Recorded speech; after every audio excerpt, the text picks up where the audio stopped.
ప్రజలందరికీ కూడా సౌకర్యంగా ఉండేదానికి.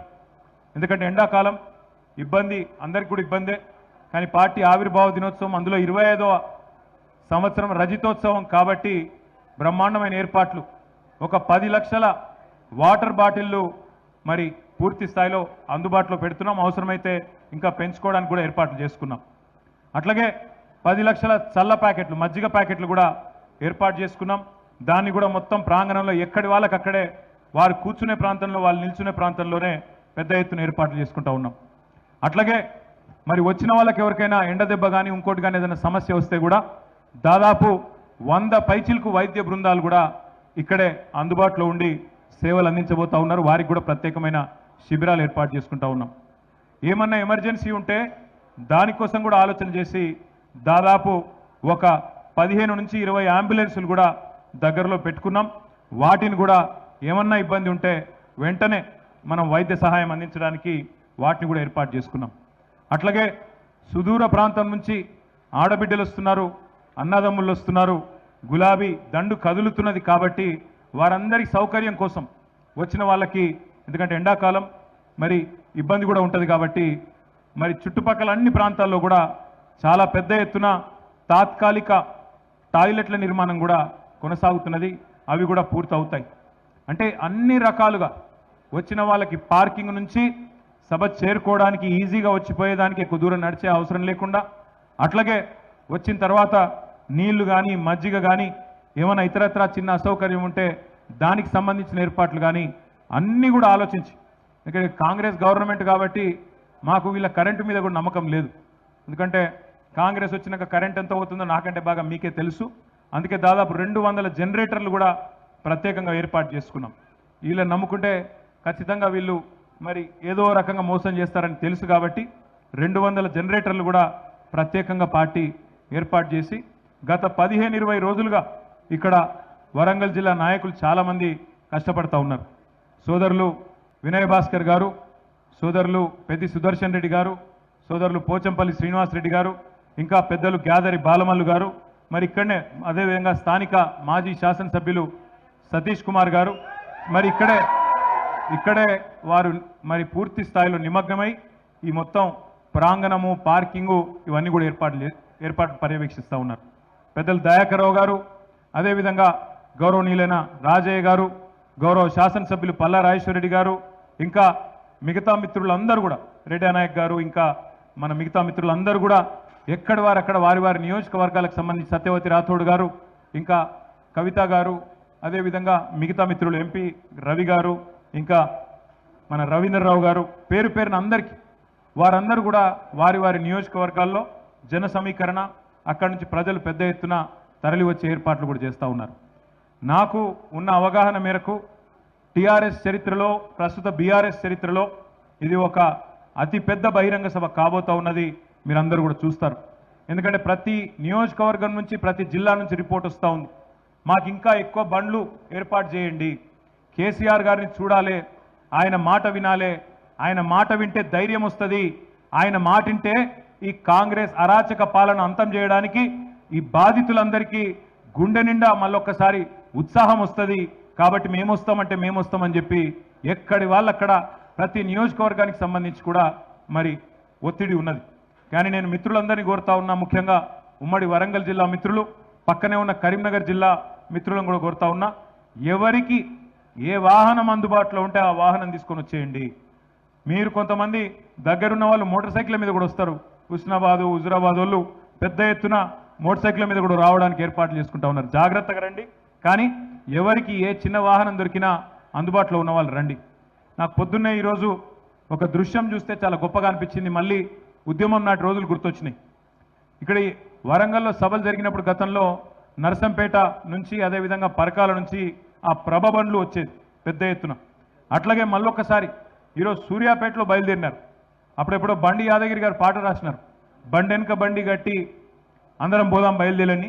మరి అదే పద్ధతుల్లో బండి వెనుక బండి గట్టి ఇవాళ సూర్యాపేట జిల్లా రైతన్నలు అక్కడ సూర్యాపేట జిల్లా కేంద్రం నుంచి పెద్ద ఎత్తున బయలుదేరి వాళ్ళు వస్తూ ఉన్నారు. ఇవాళ సాయంత్రం తొర్రూరు కూడా చేరుకుంటున్నారు.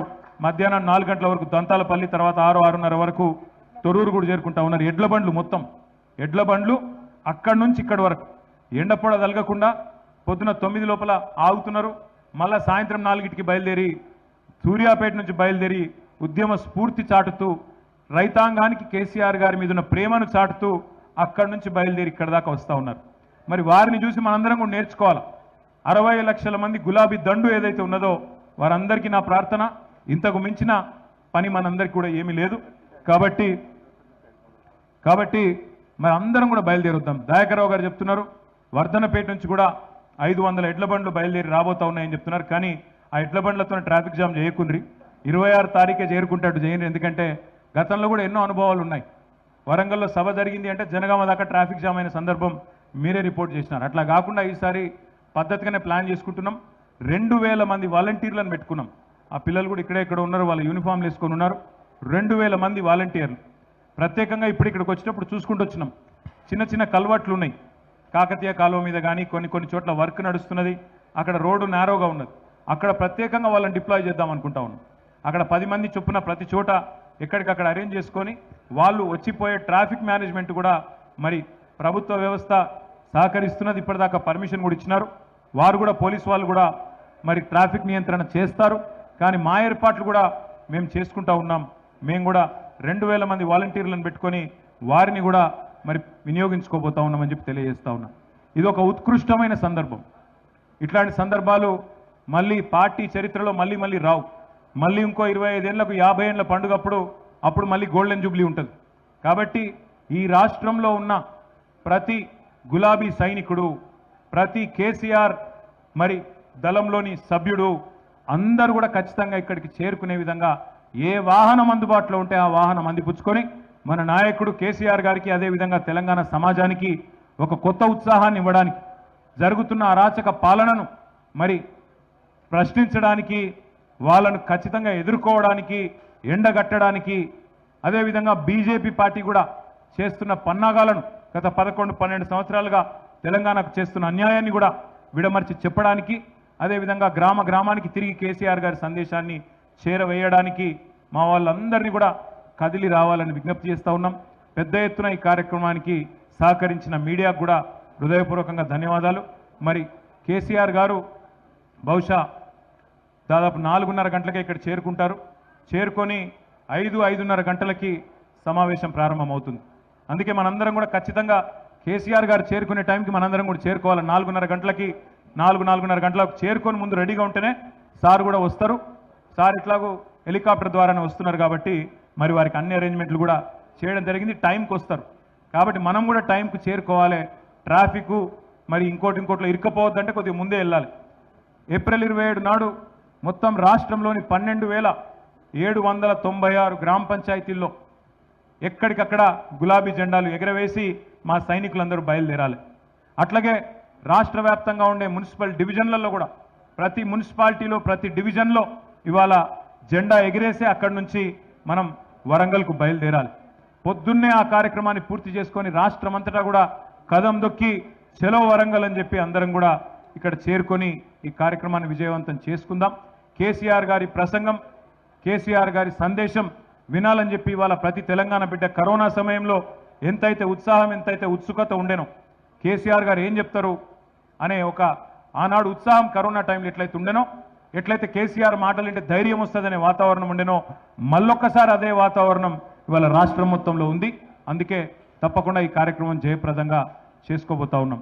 ఇక చివరి మాట మా వైపు నుంచి, ఇప్పటిదాకానైతే యంత్రాంగం సహకరిస్తారనే మేము ఆశిస్తున్నాం. ఎందుకంటే ఇదేదో గవర్నమెంట్ మీద పోరాటానికో ఇంకో దానికో ప్రజలను రెచ్చగొట్టడానికో చేస్తున్న కార్యక్రమం కాదు. శాంతియుతంగా మా పార్టీ వార్షికోత్సవాన్ని మేము చేసుకుంటా ఉన్నాం. మా పార్టీ వార్షికోత్సవం 27 ఏప్రిల్ నాడు కాబట్టి 25వ వార్షికోత్సవం రజతోత్సవం కాబట్టి పెద్ద ఎత్తున ఏర్పాట్లు చేసుకుంటా ఉన్నాం. ఇప్పటిదాకా సహకరించినట్టుగానే రాబోయే 3-4 రోజులు కూడా సహకరించి ఎలాంటి విఘ్నాలు లేకుండా, ఎలాంటి అవాంతరాలు లేకుండా ఈ కార్యక్రమాన్ని విజయవంతం చేయడంలో సహకరించాలని జిల్లా యంత్రాంగానికి అదేవిధంగా పోలీస్ అధికారులకు కూడా విజ్ఞప్తి చేస్తూ మీ అందరికీ కూడా హృదయపూర్వకంగా సహకరించినందుకు ధన్యవాదాలు.